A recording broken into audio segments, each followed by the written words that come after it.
وإذ استسقى موسى لقومه فقلنا اضرب بعصاك الحجر فانفجرت منه 12 عينا قد علم كل أناس مشربهم كلوا واشربوا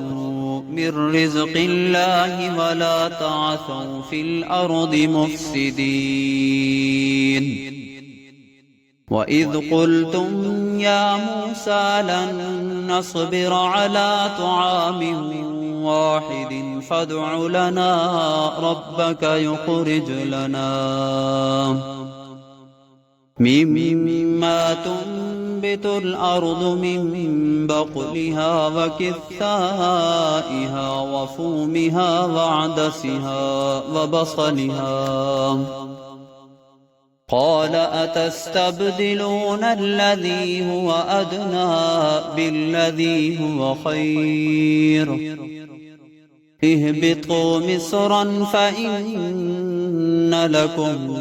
ما سألتم